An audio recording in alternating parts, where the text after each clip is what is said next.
बांग्लादेश में आरक्षण विरोधी आग थमने का नाम नहीं ले रही।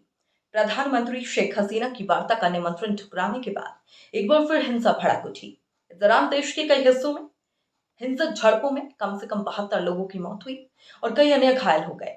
वे झड़पें भेदभाव विरोधी छात्र आंदोलन के बैनर तले असहयोग आंदोलन के कारण हुई। कई इलाकों में पुलिस को आंसू गैस के गोले दागने पड़े और हवा में फायरिंग करनी भी पड़ी।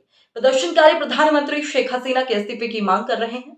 हिंसा को बढ़ता देख बांग्लादेश की सरकार ने रविवार शाम 6 बजे से राष्ट्रीय व्यापी कर्फ्यू का ऐलान किया। सरकार ने कहा कि वे हिंसक प्रदर्शनकारियों से सख्ती से निपटेंगे। बांग्लादेश में छात्र 1 महीने से ज्यादा समय से सरकारी नौकरियों में कोटा प्रणाली को खत्म करने की मांग को लेकर प्रदर्शन कर रहे हैं।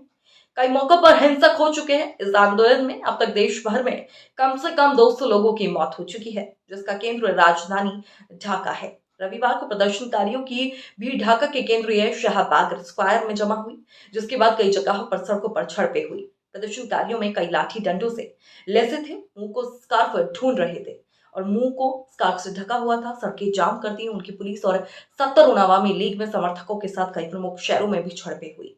वहीं सिराजगंज में भेदभाव विरोधी छात्र आंदोलन द्वारा आहूत असहयोग आंदोलन के बीच सिराजगंज में प्रदर्शनकारी अवामी लीग कार्यकर्ताओं और पुलिस के बीच हुई झड़पों में कम से कम 4 लोगों की मौत हो गई और कई घायल भी हुए। इसके अलावा जिले में पुलिस स्टेशन और 2 सांसदों के घरों सहित व्यापक तोड़फोड़ और आगजनी देखी गई। बोगरा में सुबह से अवामी लीग के लोगों और प्रदर्शनकारियों के बीच हुई झड़पों में 2 लोग मारे गए। वहीं मगुरा में झड़पों में एक छात्र दल के नेता सहित 2 लोग मारे गए। कोमिला के देवी द्वार में अवामी लीग और प्रदर्शनकारियों के बीच झड़प के दौरान एक सूबे दल कार्यकर्ता की मौत हो गई और 3 बच्चों सहित 15 लोग घायल भी हुए।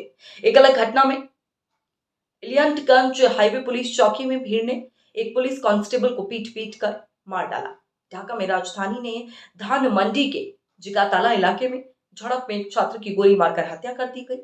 उसका नाम अब्दुल्ला सिद्दीकी था, जिसकी उम्र 23 वर्ष थी। वह राजधानी के हबीबुल्ला बहार डिग्री कॉलेज का छात्र था।